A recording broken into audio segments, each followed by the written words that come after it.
নমস্কার বন্ধুরা, আমি সোমা গোপালের হেসেলে আপনাদের সবাইকে স্বাগত।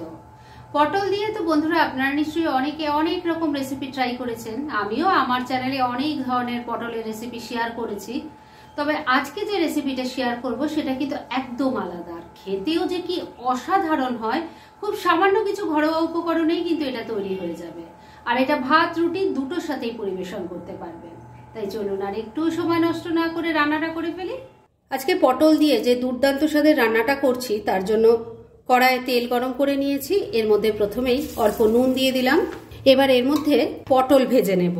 পটলগুলো দেখুন আমি গোটাই রেখেছি, গাটা শুধু ছুরি দিয়ে একটু ঘষে নিয়েছি, দুদিকটা কেটে নিয়েছি আর মাঝে মাঝে একটু চিড়ে নিয়েছি যাতে নুন মশলাটা ভালো করে ঢোকে। এবার এগুলো ভেজে নেব, তাই ছেড়ে দিলাম। এবার পটলগুলোকে মিডিয়াম ফ্লেমে রেখে ভালো করে লাল লাল করে ভেজে নেব। আর পটল ভাজতে বন্ধুরা একটু তো সময় লাগবে, তাই এই সময়ের মধ্যে চলুন এই রান্নার একটা মশলা বানিয়ে ফেলি। পটলগুলো তো একদিকে ভাজা ভাজা হচ্ছে আর আরেকদিকে এই রান্নার মশলাটা তৈরি করে নেব। সেজন্য মিক্সির জারটা নিয়ে নিয়েছি। এর মধ্যে দিয়ে দিচ্ছি প্রথমে 2 টুকরো আদা, 1 চামচ গ্রেট করা পনির দিয়ে দিলাম, দিয়ে দিচ্ছি 3টে কাঁচা লঙ্কা, অল্প একটু কিশমিশ দিয়ে দিলাম, 5-6টা কাজু বাদাম দিয়ে দিলাম, 1 টেবিল স্পুন দিয়ে দিচ্ছি মিল্ক পাউডার, অল্প একটু জল দিয়ে দিলাম। এবার এটা বেটে নিয়ে একটা মিহি পেস্ট তৈরি করে নিচ্ছি। মশলাটা তৈরি করে রেখে দিয়েছি আর ওটা তৈরি করতে করতে পটলগুলোও ভালো করে ভাজা ভাজা হয়ে গেছে। এবার তুলে নিচ্ছি। পটল ভেজে তোলার পর যতটুকু তেল আছে তার মধ্যেই বাকি রান্নাটা করছি। এর মধ্যে প্রথমেই দিয়ে দিলাম অল্প গোটা জিরে, দিয়ে দিচ্ছি একটা তেজপাতা, একটা শুকনো লঙ্কা, দিয়ে দিচ্ছি গোটা গরম মশলা যার মধ্যে আছে 2-3টে এলাচ, 2-3টে লবঙ্গ আর একটা দারচিনি। এবার ফোড়নটাকে কয়েক সেকেন্ড ভাজা ভাজা করে নিচ্ছি। ফোড়নটা ভাজা ভাজা হয়ে গেছে। এবার তৈরি করে রাখা মশলার পেস্ট এর মধ্যে ঢেলে দিলাম, অল্প জল অ্যাড করছি। এবার এর মধ্যে দিয়ে দিচ্ছি অল্প নুন। পটলগুলোও নুন দিয়ে ভাজা আছে, সেই বুঝেই কিন্তু দিতে হবে। অল্প একটু চিনি দিয়ে দিলাম। এবার সব কিছু মিশিয়ে নিয়ে মশলাটাকে খুব ভালো করে কষিয়ে নেব। মিনিট 2 সময় নিয়ে মশলাটাকে খুব ভালো করে কষিয়ে নিয়েছি।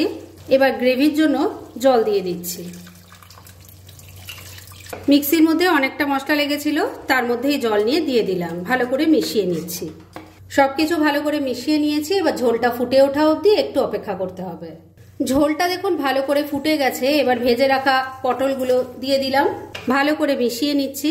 বন্ধুরা আপনারা তো নিশ্চয়ই অনেক রকম পটলের রেসিপি ট্রাই করেছেন। আমিও আমার চ্যানেলে অনেক ধরনের পটলের রান্না আপনাদের সাথে রেসিপি শেয়ার করেছি, তবে এই রান্নাটা কিন্তু সব থেকে আলাদা। খেতে যে কি অপূর্ব হয় সেটা একবার ট্রাই না করলে বুঝতেই পারবেন না। ভাত রুটি, পরোটা, লুচি, ফ্রাইড রাইস, পোলাও সব কিছুর সাথে খেতে ভালো লাগবে। একবার ট্রাই করে দেখুন। সবকিছু খুব ভালো করে মেশানো হয়ে গেছে। এবার ফ্লেমটাকে লো আর মিডিয়ামের মাঝামাঝি রেখে ঢাকা দিয়ে 4-5 মিনিট রান্না করে নেব। তবে বন্ধুরা রান্না কিন্তু এখনো শেষ হয়নি, কেননা এর মধ্যে একটা ভাজা মশলা পড়বে, যার ফলে এই রান্নার স্বাদ কিন্তু বহু গুণ বেড়ে যাবে। তাই শেষ অবধি একটু আমার সাথে থাকুন। একদিকের ওভেনে তো তরকারিটা তৈরি হচ্ছে আর আরেক দিকের ওভেনে আমি একটা তরকা প্যান বসিয়ে গরম করে নিয়েছি, কেননা একটা মশলা তৈরি করব। আর তার জন্য এর মধ্যে দিয়ে দিলাম 1/2 চামচ গোটা জিরে। আমি যেহেতু পটল কম নিয়েছি তাই আমি মশলাটা কম তৈরি করছি। আপনারা যদি বেশি পরিমাণ পটল নেন তাহলে কিন্তু মশলার পরিমাণটাও আর একটু বাড়িয়ে দেবেন। 1/2 চামচ দিয়ে দিলাম গোটা ধনে, 1/2 চামচ মৌরি দিয়ে দিলাম, আর এর সাথেই যাচ্ছে 5-6টা গোটা গোলমরিচ। ফ্লেমটা একদম কমে রেখে মশলাটা ড্রাই রোস্ট করে নিচ্ছি। মশলাটা ড্রাই রোস্ট হয়ে গেছে, গ্যাসটা বন্ধ করে দিলাম।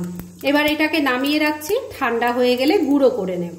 ড্রাই রোস্ট করা মশলাটা তৈরি করে গুঁড়ো করে রেখে দিয়েছি, আর ততক্ষণে রান্নাটাও কিন্তু ভালো মতো হয়ে গেছে। ঢাকা তুললাম।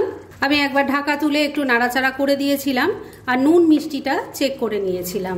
তখন কিন্তু দেখে নিয়েছি পটলও ভালো মতো সেদ্ধ হয়ে গেছে। তবে আপনাদেরও একবার দেখিয়ে দিই। দেখুন সুন্দরভাবে পটল সেদ্ধ হয়ে গেছে। এবার ড্রাই রোস্ট করা মশলাটা গুঁড়ো করে নিয়েছি, সেটা দিয়ে দিলাম, মিশিয়ে নিচ্ছি। এই মশলাটা দেওয়াতে বন্ধুরা আগেও বলেছি রান্নার টেস্ট কিন্তু বহু গুণ বেড়ে যায়। আর এই ধরনের ইউনিক রান্নার রেসিপি পেতে গেলে আপনাদের কিন্তু গোপালের হেসেল চ্যানেলটায় ভিজিট করতেই হবে, আর সেই লিঙ্কটা কিন্তু ডেসক্রিপশন বক্সে দেওয়া আছে। ড্রাই রোস্ট করা মশলাটা ভালো করে মিশিয়ে নিয়েছি। এবার ফ্লেমটাকে ওই লো আর মিডিয়ামের মাঝামাঝি রেখেই ঢাকা দিয়ে আবারও মিনিট খানেক রান্না করে নিচ্ছি, যাতে মশলার টেস্ট রান্নার মধ্যে ভালো মতো মিলেমিশে যায়। মিনিট খানেক আবারও রান্নাটা হয়ে গেছে, ঢাকা তুললাম। এবার কিন্তু রান্না একদম রেডি। এইটুকু গ্রেভি থাকতে থাকতে আমি নামাবো, কেননা এটা ঠান্ডা হলে আরো ঘন হয়ে যাবে। তাই গ্যাসটা এখানেই বন্ধ করে দিলাম।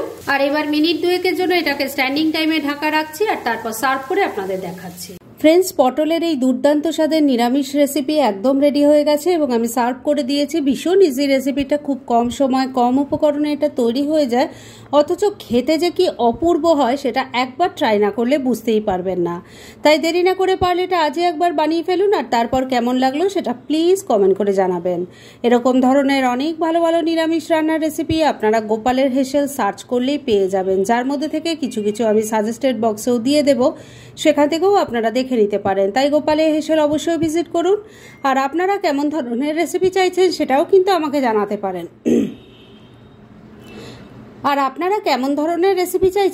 কিন্তু আমাকে জানাতে পারেন। আমি চেষ্টা করব সেই সব রেসিপিগুলো আপনাদের সাথে শেয়ার করার। আর আমার আজকের এই রেসিপি যদি আপনাদের ভালো লাগে আর ইউজফুল বলে মনে হয়, তাহলে যারা এখনো আমার চ্যানেলটাকে সাবস্ক্রাইব করেননি তারা প্লিজ সাবস্ক্রাইব করুন। তাহলে আজকের মতো এখানেই শেষ করছি। পরদিন আবার এরকমই কোনো ভালো রেসিপি নিয়ে চলে আসব। আপনারা সবাই খুব ভালো থাকুন, সুস্থ থাকুন।